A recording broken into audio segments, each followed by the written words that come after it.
Hi, everyone. Judge Andrew Napolitano here for Judging Freedom. Today is Wednesday, April 19th, 2023. It's about 11 o'clock in the morning here on the East Coast of the United States. Phil Giraldi joins us now. Phil, always a pleasure. Thank you for sharing your time and your thoughts with us.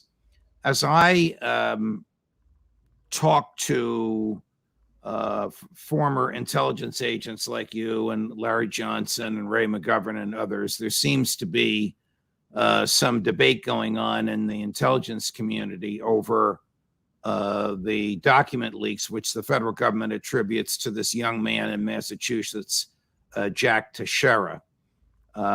We can talk later about whether he's a hero or a criminal. I happen to think he's a hero because he exposed the government's lies, and the American public has the right to know that. But what I want to talk to you about is not the philosophical view of a hero or a goat, but the practical aspects of this. Is it likely that a 21-year-old weekend warrior, I don't mean to demean the National Guard, but he worked, a couple of weekends a month. This is not somebody who works 60 hours a week in the Pentagon. A 21-year-old weekend warrior could have had access to materials of this classified nature on his own without demonstrating a need to know?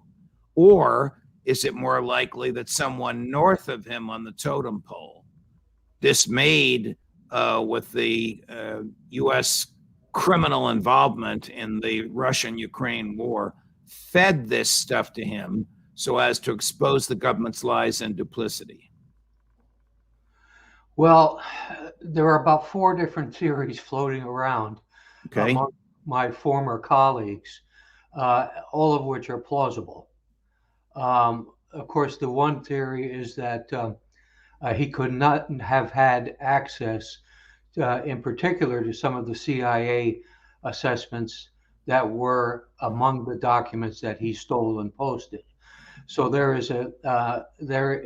that would be supportive of the theory that someone helped him get access to these things, or may have provided him access with him being maybe unwitting of what exactly he was doing.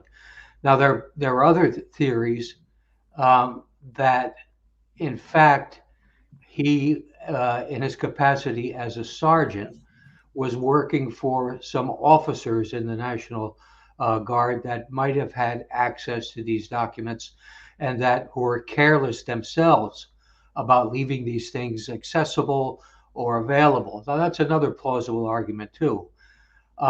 In my own heart, I would very much like to believe that this was, either way it played out, a deliberate act by him to expose all the lies that are going on and have been going on for over a year now about the war in Ukraine. I would like to believe that that's the motive behind this. But at this point, since we haven't heard from the guy himself, which I find rather odd, through a lawyer or through something that has come out with the FBI investigation or something like that, we don't really know what his motive was, and as he sees it. So I'd be very interested to see that, to hear that, and I would probably have to reserve judgment, but I would like to think that this was a whistleblower type act, and that it will be seen by the U.S. public, which I think is kind of happening. Did you get a chance to look at these documents, Phil? Yeah, I did. And to me, I think the last time we talked, I said they look to me like a lot PowerPoints, the sort of briefing materials that have a lot of different information on a page that someone is supposed to be in an audience and be looking at. So this kind of supports the theory that these documents were produced for somebody higher up in the food chain, and somehow this guy might have had coincidental access to them. So he has a bail hearing later today, and the feds, as they are good at doing, have leaked what they're going to say. They're going to say that the materials that you viewed and your colleagues viewed, he began posting in December, and the feds didn't notice this until April. How believable is that? That he was posting this stuff, or the government says he was posting it to his buddies in this chat room for 4 months before one of them let the cat out of the bag. I find that the most unbelievable part of the story. The federal government has been basically tracking these kinds of groups and these kinds of individuals. Note how immediately, when this guy was surfaced as the suspect, they immediately, the Department of Justice immediately started saying that he was a white supremacist, he was an anti-Semite, and he was a gun nut. Now, whose profile does that fit perfectly in terms of what your government has been looking into and the people that they've been tracking? So I find that the most implausible part of the story. Do you share my view that it's a positive good when this type of information that exposes the government for its lies, particularly its lies about war and killing, so that the American public knows whether or not the government is worthy of belief? And before you answer that, the Secretary of Defense, who had to know the essence of what was in these documents, that Ukraine is losing badly, that its air defenses will be degraded down to useless by the end of May, testified under oath 2 weeks before these documents were revealed to the public that he expects a good spring and even a better winter for the Ukrainian military. So isn't it good when the public knows that the government is lying, even lying under oath? Yeah, it's good that the public knows that, but again, we're running into the problem of a media that basically is not getting the story out. I mean, this, if you want to hear what you just said, you have to go to the alternative media. You have to go when you and I are on, or Larry Johnson, or Colonel McGregor, and people like that.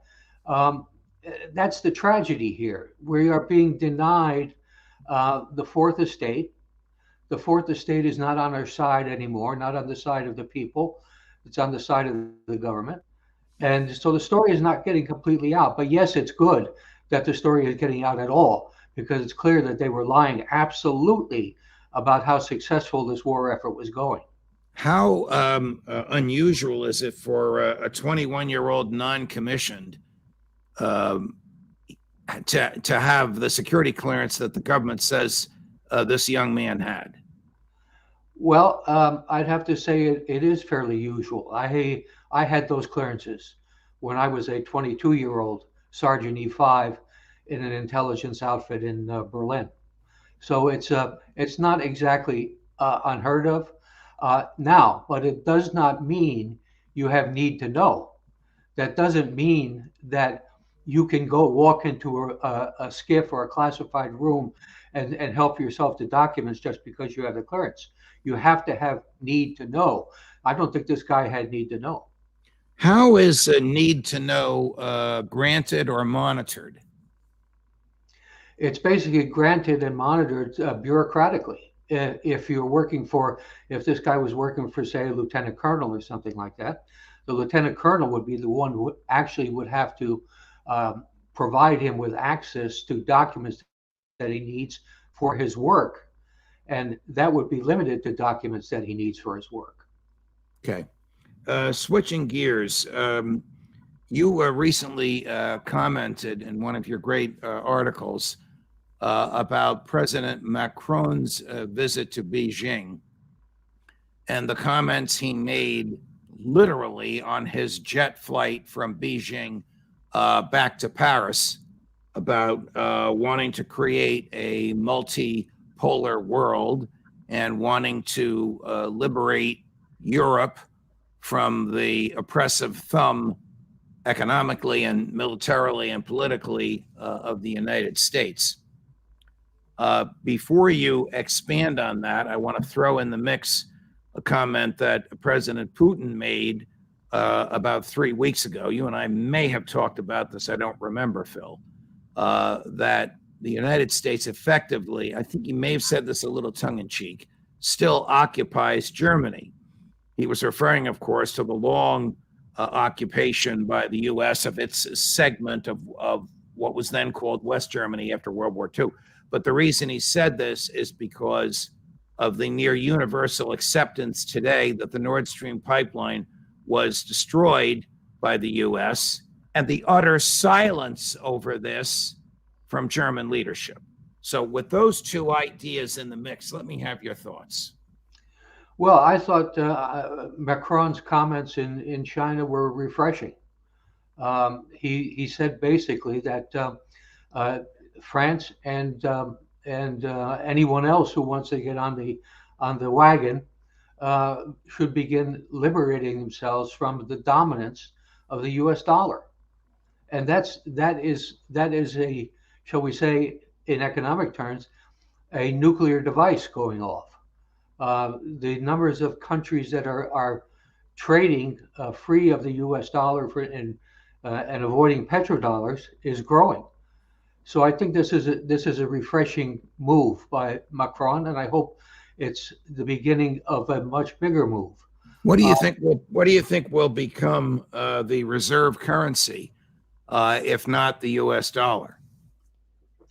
Well, I would say the obvious candidate is the euro currency, the eurozone, which already is a bigger economy than the United States. So it's an obvious one, and maybe the whole kind of concept of reserve currencies itself will become challenged.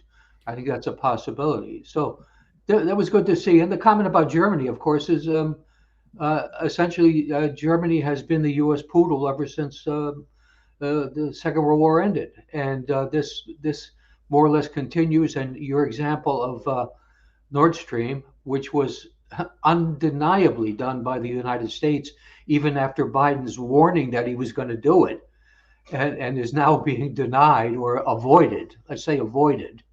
Another example of where U.S. dominance is not necessarily good for the world.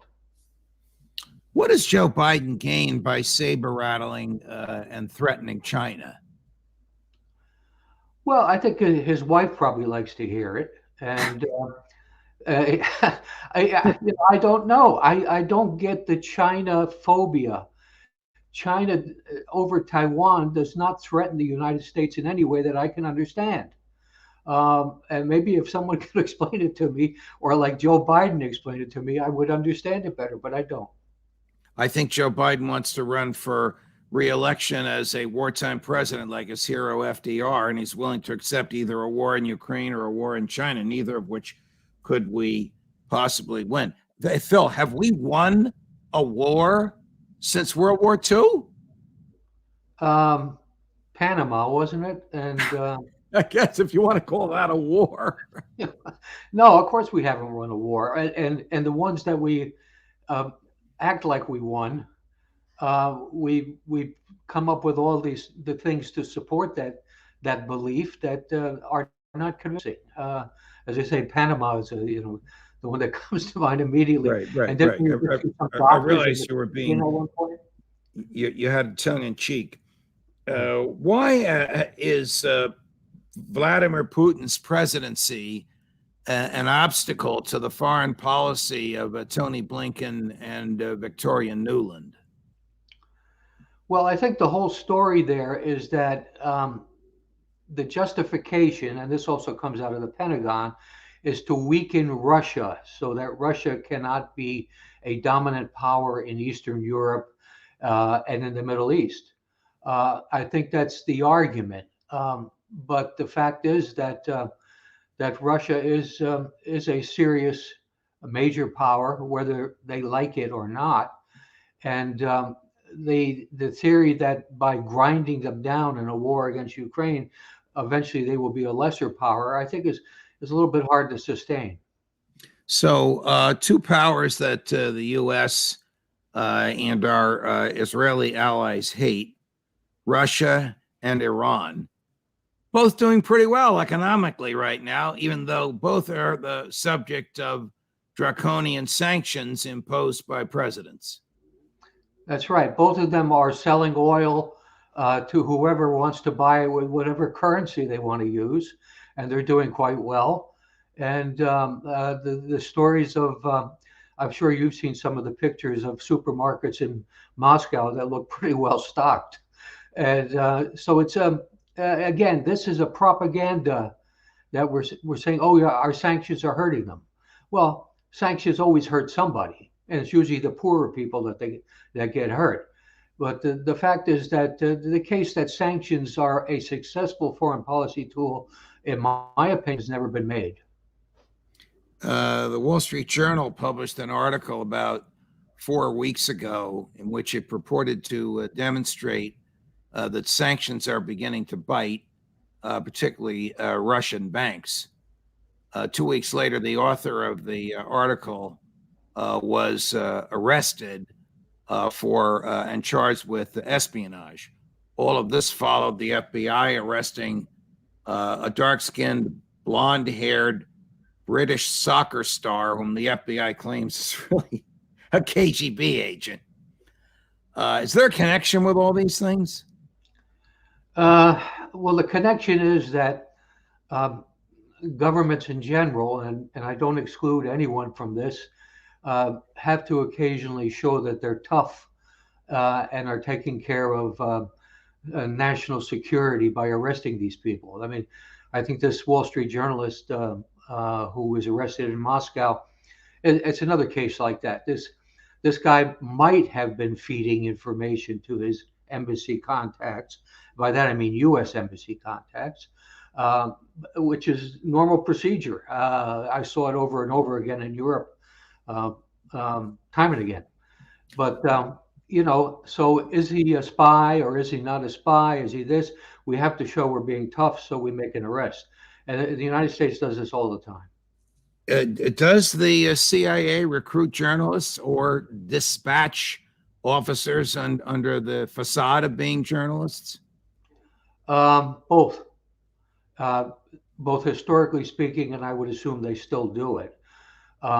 There are certain things that you can't do.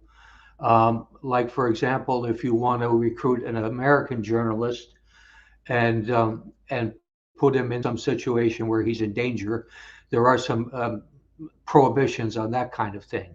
But if I were to recruit a German journalist or an Italian journalist, it's a free fire zone. Cy Hirsch, famous in modern American history for exposing government wrongdoing and excess, famous for having 3 sources for all of his allegations, hugely embarrassing to the government on almost every one of these exposés, recently revealed that when William Burns, the director of the CIA, visited President Zelensky a couple of weeks ago, he handed him a list, and the list included 35 generals and President Zelensky as having embezzled $400 million in cash from the cash that the U.S. government has sent over there to Ukraine to accompany the hardware and the ammo that it sent. So a couple of questions. One, is this credible? And 2, why in God's name do we send cash? And 3, how do we send cash? Is it wired from the U.S. Treasury to a bank? Or is it the way George W. Bush sent it to Iraq, literally pallets of $100 bills on cargo jets unloaded at an airport? Well, in this case, I'll answer the last thing first. I think in this case, the money would have been wired to the Ukrainian central bank. And then the fraud that was carried out was basically to get money to pay for fuel for the Ukrainian army. And then they were doing a job and buying the money was calibrated at world prices, which are like U.S. prices. And then they were going and buying it from the cheapest seller, which was Russia and Iran and places like that. So they were buying the cheap stuff and charging us for the expensive stuff. And that's where the 400 million came from, more or less. Okay, before you get into the rest of this, I just want to jump in because when Larry Johnson told Judging Freedom this, I'm scratching my head. And now you're saying you're backing him up. The Russians are selling oil to the Ukrainians. That's correct? Not directly, but see, oil is fungible. And once you sell it to anybody. They can then sell it to somebody else. And I don't know the exact circuit that was followed to get it from Russia to Ukraine, but that's more or less what happened. And I believe it's highly plausible. Why not? If you're going to get Uncle Sam paying more for something that you can buy cheaper, that's exactly the kind of business Zelensky and his buddies are in. Okay, now back to the list. Is this the type of thing that the head of the CIA would do? Say, hey, Mr. President, we are aware of all of this thievery, and we also know that some of it was done by you. You got to do something about it. Is that the type of thing you'd expect the director of the CIA to be saying to the president of a foreign country that's begging us for military equipment and cash? Well, normally you wouldn't expect that. But I think in this case, it's a measure, if all of this is exactly as true as described, is a measure of the fact that the White House actually is starting to get concerned about the behavior of our allies, particularly Ukraine, and felt it had to send a message. Now, this kind of thievery by Zelensky has been going on forever, and everybody's known about it. And how many villas does he have? One in Miami, one in Switzerland, one in Israel that are known of. And so this has been going on for a while. Wow. And this is the reputation of the Ukrainian military and political leadership into which Joe Biden and the Congress has brought us. Yeah, and that's kind of one of the great tragedies again of this whole thing. Zelensky has been kind of praised as the new George Washington, if I might use that metaphor, and they want to put a sculpture of him up in the Capitol building, don't they? This is all a fraud, and Republicans are in it just like the Democrats. I mean, yes. If you listen to some of our eminent senators who want to invade Mexico, and so this is, if this were a comic magazine or something that you or I were writing for, and we wrote this story up, nobody would believe it. Phil Giraldi, always a pleasure. The Judging Freedom audience is so fond of you and believes what you say, and I do, even though some of this stuff from a rational basis is tough to take. Thanks very much for joining us. Well, thank you for having me again. If you like all this, like and subscribe, my friends. More as we get it. Scott Ritter right here, 4:30 Eastern this afternoon. Judge Napolitano for Judging Freedom.